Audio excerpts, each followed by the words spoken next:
Começando, então, para falar do Oxiplex, desse produto, eu vou falar do fabricante, né? Então, a fábrica do Oxiplex é a Physiomed, ela é uma empresa americana que fica situada na Califórnia, então tem aí quase 30 anos de experiência no mercado e eles são especialistas em fabricar e desenvolver esses produtos biomateriais cirúrgicos absorvíveis, ou seja, esses géis de antiaderência, e eles se baseiam em ciência de polímeros patenteado. Então, todos os produtos que ele tem, a fórmula desse gel antibarreira é patenteado. Então, isso é muito importante, já é aí um diferencial que vocês conseguem utilizar quando forem falar com os médicos. Então, é o único no mercado que tem essa patente, que é um dos produtos um dos componentes que eu vou falar mais para frente do gel, que é o PO, mas eles são especialistas nisso, por isso que está aí distribuído a nível mundial o Oxiplex, tanto o AP quanto o IU. Aqui eu trago um panorama bem geral. Então, de AP, nós temos 31 distribuidores a nível mundial e de IU nós temos 23 distribuidores. Pode falar, Rodrigo. Eu já vou começar com uma dúvida. Eu li alguns daqueles estudos que você me enviou. Tinha um estudo italiano feito com o Oxiplex e Twizo, que informava que o Oxiplex, e aí usava a marca, inclusive, o João Chazanowski usava a marca, aquele italiano, que era um produto da Eticon, inclusive, da Johnson. Como você sabe, a gente trabalha com o Johnson aqui, trabalha ainda com a Eticon, mas está deixando de trabalhar, mas ainda é. Queria esclarecer essa dúvida, porque o pessoal vai entregar esse estudo para o médico e vai conversar. Realmente é o mesmo produto que era trabalhado pela Johnson, se não me engano, aquele estudo é de 2007, posso estar enganado. Era um produto Johnson, não era? Como é que é o fato disso aí? Até para que o pessoal saiba, caso quando você entregue o estudo, o médico pergunte, pô, mas isso aqui, na verdade, o produto não é novo, o estudo já é antigo, era da Johnson e tal. Esclarece para a gente, porque como nós vamos levar isso, a gente pode ser questionado. Tá, não era porque a Physiomed, ele é exclusivo, o componente PO, que é o polímero patenteado, ele é exclusivo da Physiomed. Então, ele não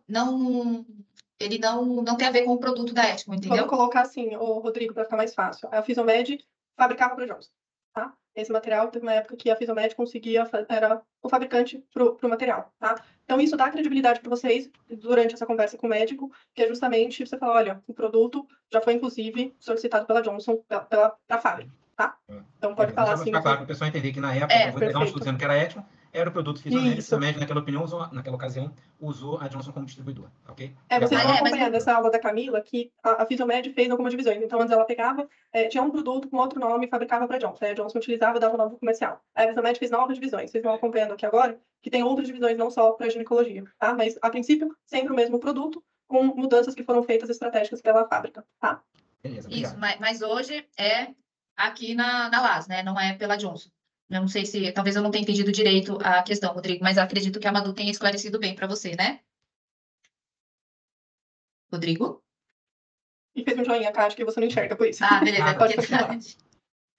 Então, tá bom. Então, prosseguindo, para começar, né, começar do começo, para entender o que são as aderências, onde que o gel de barreira antiaderente trabalha, tá? Então, eles trabalham basicamente para evitar a formação de aderências. E o que são essas aderências? Essas aderências, elas se formam como um produto da cicatrização, quando essa cicatrização, ela acontece de maneira descontrolada, né? Então, quando no processo, após uma cirurgia, após algum procedimento onde foi necessário fazer gerou, né, algum tipo de lesão, diante da cicatrização, pode acontecer de gerar uma exacerbação ou uma cicatrização descontrolada, tá? Com essa exacerbação, você tem um aumento da deposição de fibrina, que é um dos componentes, uma das etapas, né, que acontecem dentro da cicatrização no nosso corpo, né? Então, é algo que acontece natural, não acontece com todo mundo, não quer dizer que todo mundo que tem um processo de cicatrização pós algum procedimento ou pós alguma cirurgia vai ter esse descontrole, entre aspas, tá, da cicatrização, mas pode vir a acontecer. Vindo a acontecer, se nós podemos evitar que isso aconteça, que é o que o gel se propõe a fazer, maravilha, então é algo que a gente trabalha com isso, tá? Então é para evitar que essas aderências se formem, tá? E o que são, né, essas aderências? Então são essas pontes, deixa eu colocar o meu indicador aqui, meu pointer. Então, são essas pontes aqui, né? Essas pontes de fibrose que a gente chama, que nada mais é do que o acúmulo de fibrina que aconteceu aí no processo de cicatrização. Então, essas pontes aqui de fibrose que a gente consegue ver, aqui a gente tem um desenho onde não tem uma aderência e aqui tem a aderência formada. Então, são pontes também que ligam uma parte à outra do órgão onde aconteceu essa lesão, onde aconteceu essa cirurgia. E aí, porventura, pode vir a formar essa ponte de aderência, essa adesão. E o que acontece quando formam essas adesões? Aqui, nesse exemplo que eu trago, essas aderências se formaram no intestino grosso. Então, houve uma cirurgia abdominal aqui. Durante o processo de cicatrização, essas pontes se formaram e acabaram ligando uma parte à outra do intestino delgado. A gente sabe do intestino grosso, a gente sabe que o intestino é um órgão muito longo. E aí, quando essas pontes de fibrose, essas aderências se formam e acabam ligando um segmento ao outro, assim mesmo que sejam espaços pequenos, você começa a tirar a funcionalidade desse órgão. No caso do intestino, por exemplo, os movimentos peristálticos acabam não acontecendo. A aderência, a adesão, ela acaba restringindo a funcionalidade do órgão onde ela acontece, né? Então, no caso do intestino grosso, o movimento peristáltico fica limitado. E o movimento peristáltico limitado acaba aí trazendo acúmulo de fezes, desconforto abdominal, dor do paciente. E dependendo da cirurgia que essa pessoa fez no intestino grosso, às vezes era até para melhorar isso na pessoa e, porventura, a aderência pode vir a formar isso e trazer o problema novamente. Isso também pode acontecer em outros órgãos, como, por exemplo, no útero. Aqui eu tenho um exemplo, tá, com um desenho, né, do útero. Então, do lado esquerdo eu tenho um útero sem a formação das aderências, e aqui eu tenho a parte externa do útero, onde houve essa formação das aderências após um procedimento, por exemplo, para fazer retirada de pontos de endometriose. Então, qualquer tipo de procedimento de lesão que é feita no corpo pode vir a gerar essas pontes de fibrose, tá? E aí, dependendo do órgão onde ela aconteça, ela pode vir a trazer problemas para a funcionalidade daquele órgão, para a forma como ele tem que se comportar, e isso diminui a qualidade de vida, traz dor para o paciente, traz desconforto, e na maioria das vezes precisa ter uma reoperação, coisa que o médico, o paciente, o hospital, ninguém quer que aconteça, tá? A cascata de coagulação que eu falei para vocês, então, é bem aqui no momento da deposição da fibrina, dentro de todo o processo de cicatrização, que nada mais é do que a cascata de coagulação que acontece conosco. O oxiplex, ele vai agir exatamente aqui no momento da deposição de fibrina. Quando você faz a aplicação do oxiplex ao final do procedimento, ele impede que, no momento em que estiver ocorrendo a cicatrização, a cascata de coagulação, quando houver a etapa da deposição de fibrina, ela não seja de forma descontrolada. Então, a tecnologia, né, patenteada, os polímeros que a Fisiomed desenvolveram, faz com que essa cicatrização ocorra de forma controlada, a evitar a formação dessas pontes de fibrose que futuramente levam à inutilidade, né, do órgão, dependendo de onde ela acontecer, onde está sendo o procedimento, né? Então, falando especificamente do oxiplex, como eu disse anteriormente, ele é um gel de barreira antiaderente, né? Ele vai impedir a formação dessas adesões, dessas pontes de fibrose que podem acontecer pós algum procedimento, através da lesão que aconteceu ali naquela cirurgia, naquela manipulação do médico. Como eu disse, vai impedir o excesso de deposição de fibrina na região, mas ele não impede que a cicatrização aconteça, tá, pessoal? Pelo contrário, assim, a cicatrização vai acontecer normalmente, ele só vai impedir o excesso da deposição de fibrina, que comumente acontece em cirurgias, tá? E qual que é essa composição que traz essa tecnologia exclusiva, patenteada, que a Fisiomed tem? Então, ela é composta pelo PEO, que é o óxido de polietileno, que vem como uma barreira química, tá? Então, essa barreira química que vai fazer com que a interação entre proteínas, que aí no caso da cascata de coagulação, a gente está falando da proteína fibrina, então fibrina é um tipo de proteína que existente no nosso processo de cicatrização, e o PO vem para fazer com que, através dessa barreira química, a deposição de fibrina não aconteça de forma descontrolada, tá?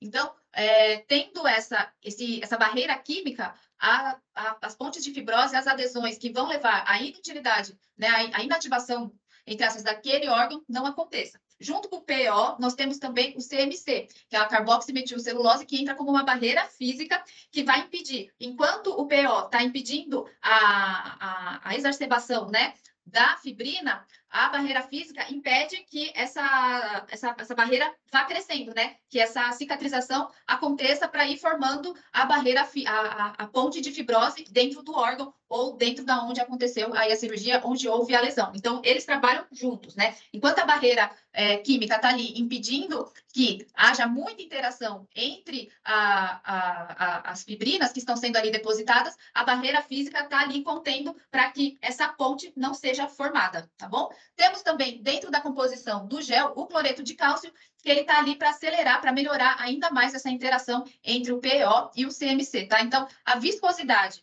que o CMC traz, junto com o PO, que traz essa inibição da deposição, a inibição do excesso da deposição de fibrina, é a principal chamativa que a gente tem, que a gente consegue explicar para o médico, para justificar o porquê do material ser tão bom, ser tão bem utilizado, trazer tantos resultados, tá? Então, essa é a explicação. É o PO, o óxido de polietileno como barreira química, que é um polímero patenteado pelo fabricante, pela Fisiomed, junto com o CMC, que é a barreira física, que através da sua viscoelasticidade vai impedir que essas pontes se formem durante o processo de cicatrização.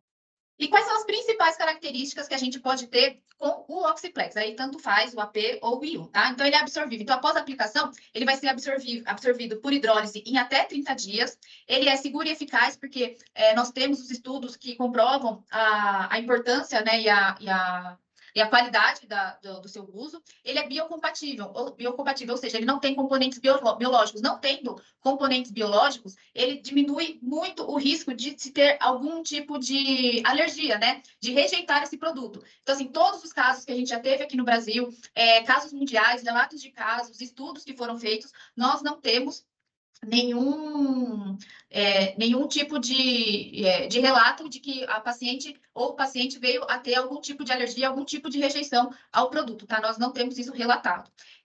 A viscoelasticidade do MC também faz com que ele não se expanda no momento da aplicação ali no sítio cirúrgico. Então, imagina o médico que está ali finalizando a cirurgia, ele vai conseguir aplicar o gel e esse gel vai ficar exatamente onde ele deixar esse gel, então não vai se espalhar e aí deixar aquele sítio cirúrgico, a visão cirúrgica dele comprometida. E que isso também traz uma vantagem, o fato dele ser translúcido e incolor não impede a visão do médico no momento da cirurgia, então ele vai fazer a aplicação do gel e vai continuar tendo a visualização da onde ele está operando. Isso é muito bom, né? Os médicos continuarem podendo ver o trabalho deles, né? O que eles estão fazendo ali. E ainda no momento final da cirurgia é de extrema importância e é algo positivo aí pro gel. E como eu já disse, ele não impede a cicatrização, tá? Ele apenas controla a deposição da fibrina através do PO, que é o componente patenteado da Fisiomed, tá?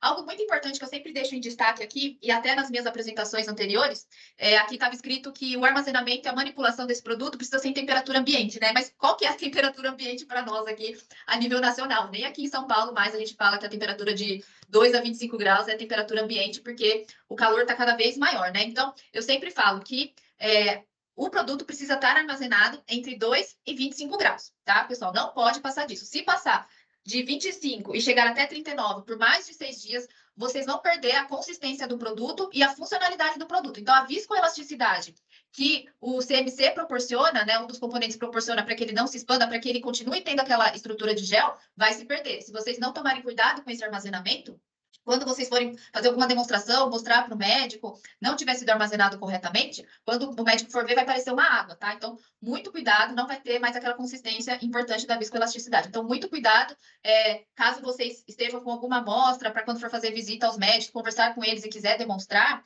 né? Sempre eu falo nas regiões mais quentes, para ter uma bolsinha térmica, ter uma caixinha de isopor com algum gelox ali dentro, para manter só essa temperatura. Não precisa ficar sempre ali abaixo dos 10 graus, mas estando ali nos seus 20, 21 graus, gente, tá perfeito, ok? Então, muito cuidado. E acima de 39, nunca armazenar, porque senão aí não dura nem 6 dias. Aí acaba até a sua funcionalidade, vai ser bem antes, tá? As principais indicações para o uso do Oxiplex, o AP, então, ele é o principal, as principais indicações, né, dele, o AP quer dizer abdômen e peritônio, então, qualquer cirurgia que envolva abdômen, que aconteça no abdômen e peritônio, nós podemos utilizar o Oxiplex AP. Isso inclui cirurgia oncológica, que o pessoal comentou, cirurgias bariátricas, colo retal, cirurgias para endometriose, cirurgia de ovário, desbiólise, todas essas daqui podem ser utilizados. Ao final da cirurgia, você pode fazer a utilização, falar com o médico, né, e ter a indicação para o uso do Oxiplex AP. O Oxiplex AP, a composição dele é maior. Então, a caixa vem com 2 seringas de 20 ml mais um aplicador. Então, 40 ml desse gel dá e sobra para fazer qualquer tipo de cirurgia na região abdominal. Acredito que o Rodrigo tenha até visto, né, o vídeo lá que o pessoal enviou no grupo que a gente tem.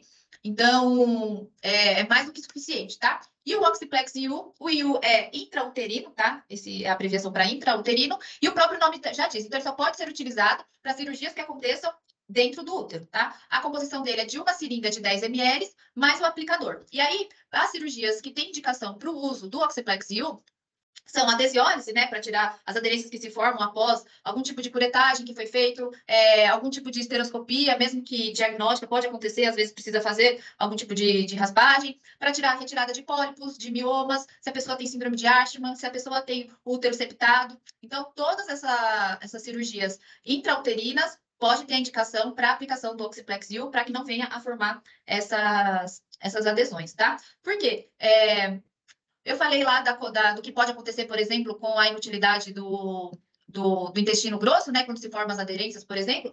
Mas, e do útero, né? Se eu tenho aderências fora do útero por um tratamento, uma cauterização de endometriose ou intrauterino, você pode levar, a mulher pode vir a ter a infertilidade. Então, os estudos, o Rodrigo pode confirmar para mim, os estudos que eu mandei, a grande maioria as mulheres tinham desejo reprodutivo, já vinham tentando, tinham históricos de aborto, e aí, com o uso do Oxiplex, não houve a formação das aderências, ou seja, o útero continuou pleno, tendo seu funcionamento normal. Por quê? Porque essas pontes de fibrose antes deixavam esse útero não fazer aquilo que biologicamente, naturalmente, ele precisa fazer, que é gerar uma outra vida. Então, você poder proporcionar isso, você poder evitar isso para a mulher, isso fora a dor abdominal que chega a ser pior que cólica, o desconforto não é só na região do útero, acaba sendo toda a região pélvica traz dor para a mulher, além do que ela já sofreu antes com a doença que ela teve que tratar. Pode falar, William.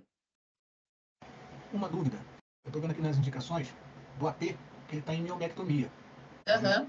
Então, essa é uma cirurgia que também ela é intrauterina, certo? A miomectomia ela pode ser externa ao útero também. Pode acontecer de ter alguns miomas fora do útero. Por isso que eu coloco nas duas indicações. Então, tá bom? a minha dúvida, porque quando eu estou olhando aqui um lado e estou vendo o outro, onde você diz que o IU é somente para utilização intrauterina, aí eu vi esse miomectomia aqui e deu uma certa... Mas já entendi. Beleza? Então, Então, assim, William, eu acho importante só rapidinho, cá. Quando a gente fala de miomectomia, vai depender não só da localização, é como que o médico vai fazer essa abordagem, tá? Então, esse é um exemplo que a gente gosta de dar, de que o doutor vai te perguntar qual que é o uso. E você devolve para ele e fala, doutor, qual técnica você vai utilizar? Porque se ele for fazer por ístero, ele vai usar o IU. Se ele for fazer a beta ou por vídeo, ele vai fazer com AP, tá? O AP pode ser utilizado para cirurgia beta ou por videolaparoscopia, tá? Por conta do aplicador dele que é comprido. Então, na hora que você falar de mioma, você vai ver o doutor que vai ter que ver onde que está esse mioma, qual abordagem que ele vai fazer. Para aí sim escolher o material, tá? Não adianta olhar no pedido médico miomectomia e a gente adivinhar qual que é, porque aí pode ser os dois, tá? Tá. Exatamente. Precisa estar atento a isso. Então, precisa distinguir qual é a área. Exatamente. Isso. Aí você consegue olhar num pedido, por exemplo, se tiver material de ístero, você vai direcionar para um IU. Se tiver material de vídeo, você vai direcionar para um AP. Mas a miomectomia pode utilizar para os dois, tá? Tá, joia. Obrigado. E aí, então... Uma outra questão, só para deixar claro, até para o William, o produto é o mesmo, tá, William? O que muda é só a quantidade e o tamanho do aplicador, tá? Então, assim, não é que tem uma composição diferente para o AP ou outra para o IU. É a mesma coisa, muda somente a quantidade que vem na seringa e o tamanho do aplicador. Tá? A gente vai ver no próximo slide, William, acho que vai ficar um pouquinho mais claro. Então, assim, se a cirurgia for aberta por videolaparoscopia, a gente faz a utilização do AP. Toda cirurgia que for por esteroscopia, a gente faz a utilização do Oxiplex U. Acho que assim fica até mais fácil. Então, viu ali que a cirurgia vai ser aberta, região de abdômen, peritônio, tem a indicação, ou videolaparoscopia, tem a indicação do AP. Se for intrauterino, a única indicação é o Oxiplex U, que acho que fica assim bem claro, tá? E a única contraindicação que tem é caso a pessoa já comece a cirurgia ali, né? O paciente já começa a cirurgia ali tendo uma infecção pré-existente, tá? Se a pessoa já veio para a cirurgia com uma infecção, aí não tem a indicação para fazer a utilização do Oxiplex, tanto AP quanto o IU, tá? E também é importante ressaltar, porque se a gente coloca aqui, se eles colocaram na bula, que acho que aconteceu em algum lugar do mundo, mas não pode ser injetado esse gel de forma intravenosa, então não pode ser colocado na veia, ok? Pode falar, Rodrigo. Uma dúvida, não sei se você vai abordar mais para frente, nós fizemos um evento ano passado, no curso do Dr. Cláudio Molho, uma médica perguntou sobre a questão de sangue. Não sei se você vai abordar mais para frente isso, se for, eu espero lá, senão vou chegar agora na contraindicação, se dependendo do período que a paciente tiver, se pode ou não utilizar, e se ele é ou não removido por sangue. Uma contraindicação fazia, enfim, independente de período menstrual, ou se você vai olhar isso mais para frente. Porque a médica perguntou e a gente ficou um pouco enrolado para responder. Não, a contraindicação dele é isso que eu falei para vocês. Aí, o que a gente precisa que aconteça para que o Oxiplex venha a ser aplicado é a região precisa estar em homeostase. Então, primeiro precisa ser contido qualquer tipo de sangramento ali ao final do procedimento, ao final da cirurgia, para depois fazer a aplicação do Oxiplex. Por quê? Porque ele não é homeostático, ele é apenas antiaderente, tá? Isso também eu tenho uma tabelinha bem bacana mais para frente para vocês darem uma olhada. mas não pode ter aquele sangramento ali. Então, o local precisa estar já com a homeostase estabelecida. Então, se precisar utilizar um homeostático, eles podem utilizar, mas precisa estar contido, tá bom? Você consegue responder em relação ao período menstrual também? Que aí acho que encerra um pouquinho esse assunto. Acho que o Papo também está com uma dúvida já. Pode falar, Flávio. Não, hoje nosso principal concorrente aqui, acho que como toda a região, é o Adésio, né? O pessoal vem com aquela mística que o Adésio, além de criar barreira, ele é hemostático. Eu acho que isso não é verdade, porque ele tem somente, eu acho que sacarose, né? Na composição, que dá aquela impressão que realmente estancou, mas eu acho que não. Existe alguma forma, um meio da gente levar essa informação para o médico de uma forma que ele entenda que a Adésio é só barreira, não tem nada com hemostasia, né? Porque eu já sei que realmente que o Oxiplex ele não tem essa função de hemostasia, né? Exatamente. Eu acho que nenhum antiaderente deva ter, a não ser que surja hoje um no mercado. Mas assim, a gente tem que quebrar, porque todo mundo fala, eu uso Adésio porque tem, além de ele criar barreira, ele é hemostático, eu não preciso usar 2 produtos, tal. Existe alguma fala? O Adésio, ele é um hemostático, ele só contém o sangramento ali se precisar. Então, ele vai promover hemostasia. Porém, ele não vai impedir a formação das aderências, porque ele não tem o PEO. Ele não tem a tecnologia que é exclusiva do Oxiplex, tá? Então, esse é o discurso que a gente tem que ter com os médicos. Então, tudo bem, pode utilizar o hemostático que ele quiser para promover ali, ao final da cirurgia, a hemostase. Porém, se ele quiser que tenha o impedimento da formação das aderências, que é importante para que não tenha que reoperar, para que o paciente não venha a sentir dor, ele precisa usar o gel de barreira antiaderente, que é o Oxiplex, tá? Então, os dois até podem ser utilizados juntos. Ele pode utilizar o hemostático para conter ali o sangramento e depois aplicar o gel por cima para que não tenha a formação das aderências. O Adésio, ele não vai, em sua formulação, ele não tem nenhum componente que impeça a exacerbação da formação de fibrina. Então, ele não é garantido que aplicando ele vai impedir a formação de aderências. Isso ele não tem como garantir. Ele apenas garante que o processo cirúrgico tenha hemostase. Então ao contrário. Então ele é hemostático, não é antiaderente. Exatamente, ele não é antiaderente. Antiaderente, o único é o Oxiplex. A questão da menstruação. Então, Rodrigo, dependendo do período em que o paciente estiver, porque assim, esse sangramento ele não vem de um processo de cicatrização, né? É algo natural. Então, quando a paciente está com uma menstruação que está no começo, assim, esteja muito forte, vai ser até difícil fazer a aplicação do gel. Mas se tiver no final, consegue ter alguma visão ali intrauterina, a médica vê, o médico consegue ver, consegue colocar a aplicação, pode ser feita, tá? Não tem problema nenhum. Mas se o sangue tiver contato com o Oxiplex, o sangue remove. Porque a água, a gente sabe que não remove, né? Ele é resistente. Né? Mas o sangue remove o produto. Ele realmente tem que estar totalmente já com a homeostase completa. Isso, exatamente. A médica nos perguntou exatamente isso e a gente rateou um pouco na resposta para poder ficar claro para todo mundo. Então, mas ela falou que o sangue menstrual que iria... A pergunta foi, assim, a gente mostrou aquele vídeo, né? Que você tem um vídeo que tem uma bandejinha com a água, tá lá o gel, você faz a água, ele não remove, não mexe, tal, blá, blá. Aí ela perguntou, e sangue? Quer dizer, se houver sangramento, se acontecer algum tipo de sangramento. Aí a conversa foi desenvolvendo essa questão menstrual, porque muitas vezes essa paciente, principalmente a que está na infertilidade, ela tem um ciclo muito irregular, né? Acaba que acontece isso fora do que estava previsto, né, inicialmente, foi por esse lado. E aí, o que faz nesse caso? O sangue realmente remove, ela teria que ou adiar o procedimento, para quando ela tiver certeza que não vai ter sangue menstrual, ou já conseguir de alguma maneira fazer uma anestesia completa. Porque ele não vai até porque, Rodrigo, dependendo do procedimento que ela iria fazer ali naquela paciente, onde ao final ela porventura solicitou a aplicação do Oxiplex, se tiver com um fluxo muito muito forte, ela não vai conseguir nem fazer o que ela se propôs a fazer.